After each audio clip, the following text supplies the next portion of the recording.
Welcome to Channel X TV, and delighted to be joined by Lila and Daniel from English Summer. So welcome, how are you both? Hi. Thank you, nice to be here. We're doing very well. So I'm really excited to speak to you guys because you have just launched a brand new product on Amazon that you literally designed from scratch yourselves. So can you tell us about the product and what made you design it and how did you get to this stage? So initially we wanted to start by coming up with a product for Amazon. The idea was business concept first, product second. So we knew we need to find a product that works with how Amazon operates. And then once we've kind of whittled down our criteria for how to select a product, we would then start developing that product and researching how to manufacture, how to design, and work out what the USPs will be and what the key design criteria. And so this is really interesting. So you literally started with what type of product is going to be a good fit for the Amazon ecosystem, rather than I've got an idea for a product, this is what I'm going to do. Exactly. We started the inverse, the opposite way around. We think we operated under the philosophy that simple is better, and we don't need to come up with the next new amazing idea. We just want to see what works and do it better than anyone else. And that was our agenda. I guess I should ask, and I actually know because I've actually got one in my hands here, but what is the product that you came up with? So the product is an umbrella. It's a large folding umbrella, almost the size of a golf umbrella, but folds to a really nice compact size. And I have to say, I've got one here, and it really is a sort of a two-hand size compact when it's folded. Yeah, it's great. We've got a few behind us. Those are our colour schemes over there. I think quality is what we focused on as well. Yeah. So in terms of USP, size was a big thing, but also something that's well made, something that nothing's ever going to be perfect in a massive storm, but something that can be sturdy and last, rather than something flimsy that lasts you 5 minutes and you think, why did I just spend 15 quid on that? And just comfort and style as well. So a lot of thought particularly went into the handle and how to make that fit, be ergonomic, and at the same time try and get it to look good. Yeah, and we wanted it to be at an affordable price point as well. So not a 80 to 100 pound umbrella. We wanted to bring the price point down, which is why Amazon was our target market, because we're not trying to sell high-end designer umbrellas. We're trying to be selling good quality product at affordable, fair prices. Now, I've got to be honest, I've been excited for this product because I actually met you guys randomly at the Sitruna warehouse launch back in, I think it was January of this year, when I saw your prototypes. And I've got to be honest, I love a big umbrella. I hate the little small ones, which hardly cover you and you always get your shoulders wet. I wanted a large one. And at that stage, you were still kind of in the product design prototyping stage. You were, yes. But talk us through, how did you get to that stage when I met you at Sitruna, and how have you got then from that stage to actually launching the product today? So my background is in architecture. So I'm a qualified architect, and I put a lot of time and effort in my day-to-day into critiquing and analyzing other people's designs. So we got ourselves some of our competitors' products, some of the best on the market at the time on Amazon. And we reviewed them. We looked at what worked, what didn't work.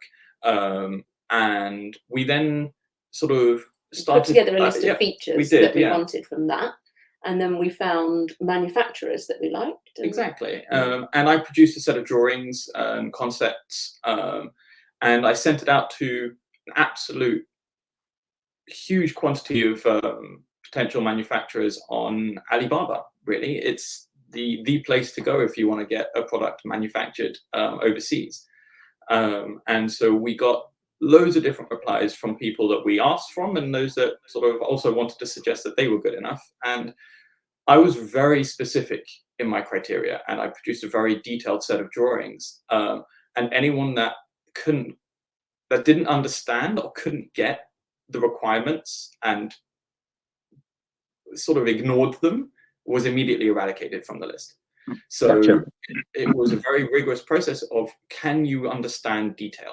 And if they could, they got shortlisted. And then from there, we went to 2 or 3 manufacturers to get some samples made. And it was who could get closest to my design requirements. And from there... And also, I think who impressed us most with quality. Yeah. As you say, attention to detail. Just one manufacturer really stood out in terms of her attention to detail and asking questions that we hadn't even thought of. We thought, she knows her stuff. And then we had a few prototypes. I think the one we had when we saw you was not the one we went with in the end. And the one we went with in the end felt significantly better quality-wise than the others. And so that's how we made our choice. Yeah. So I've got to ask, for those that think an umbrella is an umbrella, what are these design features and what really sets your umbrella aside from the others? Well, we've spoken about the main one. It's big. It really is bigger than you'd expect it to be for such a small, compact, portable umbrella. But some of the other things that we included is it's Teflon coated, so it's much quicker to dry. Water runs off a lot easier. It's got a vented feature, so it's got this double canopy. So as the air comes in, it just shoots out through the top, so it doesn't invert as easily. And I've got to say, that is so important for a big umbrella. That is one of the features I really love. Yeah, and that was quite important to us as well. And we've got a handle that we spent a lot of time designing and developing. It's a bespoke design, one that we created ourselves and tested rigorously on multiple different hand sizes, so that it's comfortable for both large and small hands. And we wanted to make it from sort of more eco-friendly material, so it's made from bamboo, although it's been varnished and stained in a way that actually looks a lot more luxurious. It has a really nice soft touch to it that bamboo doesn't typically have, but we've managed to find a process which makes it so much more comfortable. I was just going to add as well that I think one of the key things that sets apart a good umbrella from a less good umbrella is just strength and sturdiness of the product. And it's just happened to me a number of times that you walk in, even to quite reputable, like relatively high-end high street stores in the UK, you'll buy something, you think, all right, I'll spend 15, 20 pounds on it, and that's hopefully I'm getting a better quality thing. And then what you actually come away with is so lightweight and flimsy. I'm not sure exactly what they've made out of it, but it barely gets you out of the door. And so I think what really sets aside a good umbrella from a less good one is that strength and stability, that sturdiness. And we went for a fiberglass reinforced 9 rib structure, which is better than the 6 or the 8 that you normally get in high street shops. And with the fiberglass reinforcement, it allows for flexibility, so it bends rather than breaks. Gotcha. And then with a reinforced alloy steel shaft as well, it is that much stronger. And we follow that up with an automatic open and close feature, so the whole thing opens very quickly with a push of a button, and the same to close it. Yeah, touch of luck. Yeah, and I have to say, having tested the one that I bought on Amazon, it doesn't open. It explodes open. It is so rapid fire. It's just press the button and then it's like, bang, it's up. I love it.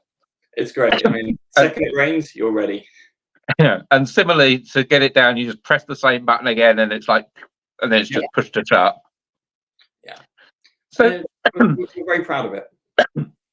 Apart from the product itself, something else I'm fascinated in is you said you were designing a product specifically to sell on Amazon. Yeah. So what made this